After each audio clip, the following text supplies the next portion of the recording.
Olá, sejam muito bem-vindos ao meu canal. Eu sou a Andressa Mendes, estudante de técnico em saúde bucal. E se você quer saber tudo sobre essa área, eu posso te ajudar. Aqui no canal já tem vários vídeos sobre esse assunto. E hoje é dia de aula prática, primeira aula prática do ano. E estou animada, estou empolgada, tenho que me organizar aqui, porque eu já estou atrasada e eu ainda não me organizei. Então, jaleco, né?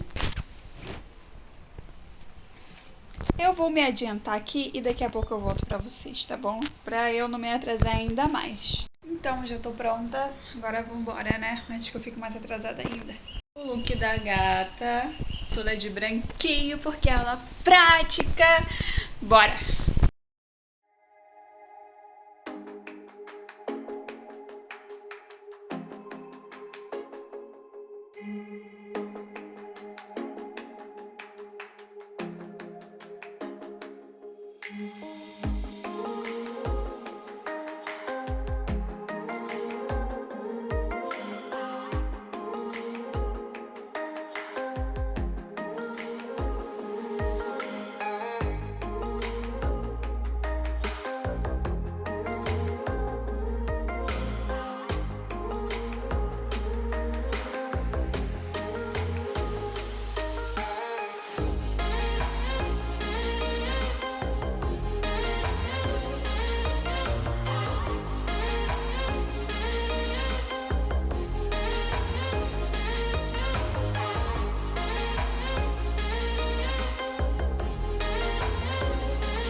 Então, gente, essa foi minha aula prática, foi sobre instrumentais, então não deu pra gravar muita coisa, porque foi uma aula bem básica, não tinha muita prática, né? A gente só ficou vendo quais eram os instrumentais, quais eram as funções dos instrumentais. Aqui no canal tem vídeo sobre instrumentais, eu vou deixar linkado aqui pra vocês. E também eu tenho PDF sobre os instrumentais, os nomes, as funções, então se vocês quiserem, vai estar linkado aqui para vocês também. E recentemente, lá no meu Instagram, para quem não me segue lá no Instagram, é @futurodonto, lá eu fiz um joguinho, uma enquete sobre algumas coisinhas, e para quem não viu, eu vou deixar aqui para vocês acompanharem um pouquinho. E aproveita e me segue lá, tá bom? Então, fiquem com o vídeo.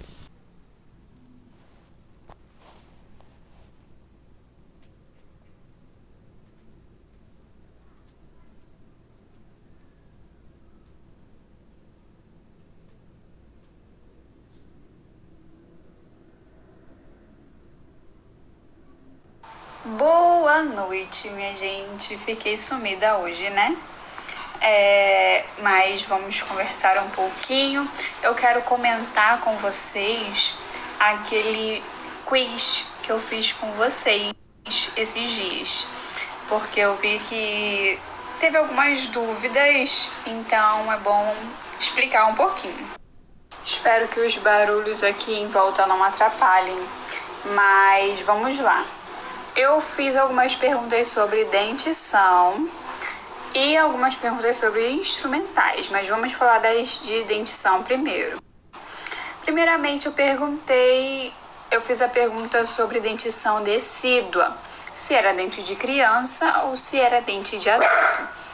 A dentição decídua são os dentinhos das crianças, são os famosos dentinhos de leite. Então, essa é a resposta certa. Mudei de lugar aqui para ver se eu consigo gravar, porque meu filho estava latindo, aí estava meio complicado. Então, a segunda pergunta foi sobre quantos dentes a gente tem na dentição permanente. A gente sabe que a dentição decídua e a dentição permanente, elas têm quantidades diferentes de dentes. Por quê? Na dentição decídua, que é a dentição das crianças, a gente tem uma quantidade menor de dente na boca, porque a criança é menor, tem a boquinha menor, então menos quantidade de dente. Na dentição permanente, maior, desenvolveu, né, cresceu, então a boquinha aumentou, então tem mais quantidade de dentes. Então, contando com o siso, a gente tem 32 dentes na dentição permanente. Então, essa é a resposta certa. A última pergunta que eu fiz sobre dentição foi: qual dentição não tinha os pré-molares? Então, assim como na dentição permanente e na dentição decídua a gente tem quantidades de dentes diferentes, a gente tem essa diferença também de que na dentição decídua a gente não tem os pré-molares, né? Gente, sobre a dentição, lá no canal já tem vídeo sobre a dentição decídua e a dentição permanente. E também tem sobre o odontograma.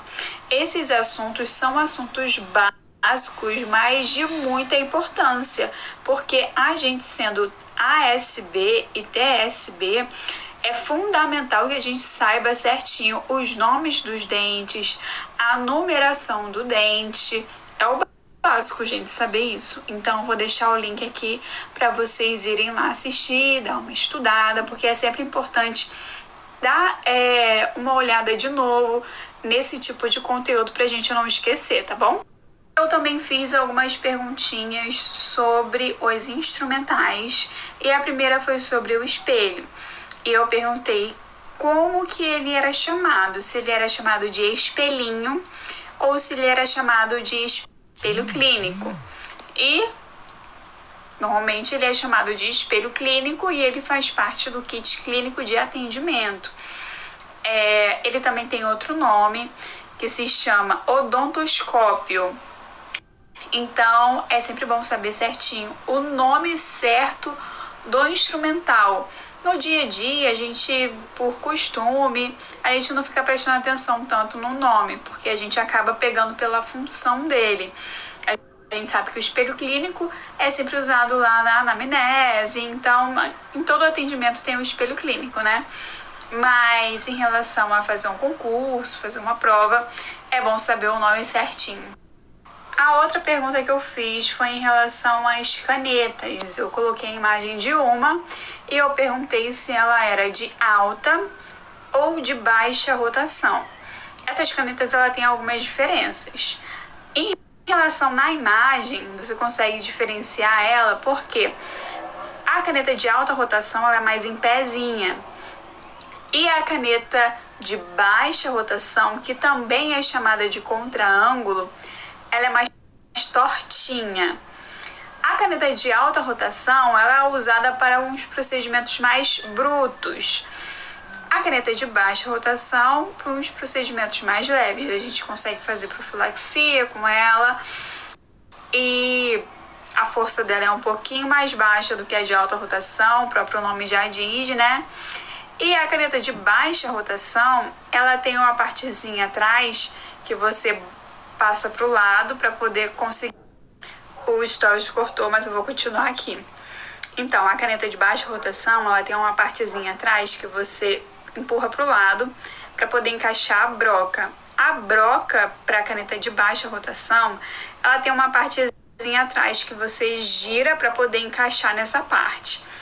A de alta rotação, ela já é inteira e você empurra para ela poder encaixar. Então, basicamente, essa é a diferença das canetas. E a caneta que eu coloquei, ela é de baixa rotação. Eu vi que teve bastante dúvida em relação a isso. Muita gente ficou em dúvida se ela era de alta ou de baixa rotação.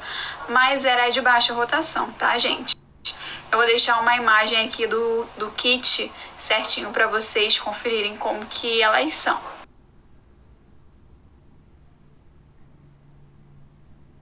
Então, gente, é isso. Espero muito que vocês tenham gostado do vídeo. Se você gostou do vídeo, deixa seu like. Se você ainda não é inscrito no canal, se inscreva aqui embaixo no botãozinho vermelho. Um beijo e até o próximo vídeo. Tchau!